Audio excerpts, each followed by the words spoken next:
அமெரிக்காவின் ஒக்லஹோமா மாகாணத்தில் அனைத்து பள்ளிக்கூடங்களிலும் பைபிள் இருக்க வேண்டும். ஆசிரியர்கள் கண்டிப்பாக குழந்தைகளுக்கு பரிசுத்த வேதாகமத்தை படித்துக் கொடுக்க வேண்டும் என்று கடந்த ஜூன் மாதம் ஒக்லஹோமா மாகாணத்தின் கல்வி அதிகாரியான ரியான் வால்டர்ஸ் கூறியிருந்தார். Which is that every teacher, every classroom in the state will have a Bible in the classroom and will be teaching from the Bible in the classroom.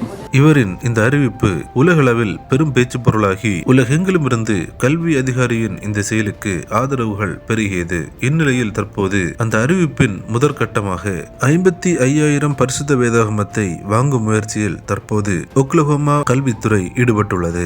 மேலும் அந்த பரிசுத்த வேதாகமம் king James வெர்ஷனில் மொழிபெயர்க்கப்பட்ட வேதாகமமாக இருக்க வேண்டும். மேலும் அந்த பரிசுத்த வேதாகமத்தின் பின்பக்கத்தில் காட் பிளஸ் தி USA என்ற பாடலும், சுதந்திர பிரகடனம், அரசியலமைப்பு மற்றும் அமெரிக்காவின் உரிமைகள் மசோதா போன்ற பல்வேறு வரலாற்று ஆவணங்களும் உள்ளடக்கிய பிரத்யேகமாக அச்சிடப்பட்ட பரிசுத்த வேதாகமத்தை வாங்க இருப்பதாக அறிவிப்பு ஒன்றை வெளியிட்டுள்ளனர். அமெரிக்காவின் ஒக்லஹோமா மாகாணத்தின் கல்வி அதிகாரி எடுத்துள்ள இந்த நடவடிக்கை தற்போது உலகளவில் அனைவராலும் பாராட்டப்பட்டு வருகிறது. மேலும் இந்த காலகட்டத்தில் குழந்தைகள் நல்வழியில் நடக்க வேண்டும் என்றால் அவர்களுக்கு பரிசுத்த வேதாகமம் மிக முக்கியம் என்று பலரும் தங்களின் கருத்துக்களை தெரிவித்து வருகின்றனர். இந்த அருமையான காட்சிகளை தவறாமல் உங்கள் நண்பர்களுக்கும் பகிர்ந்து கொள்ளுங்கள்.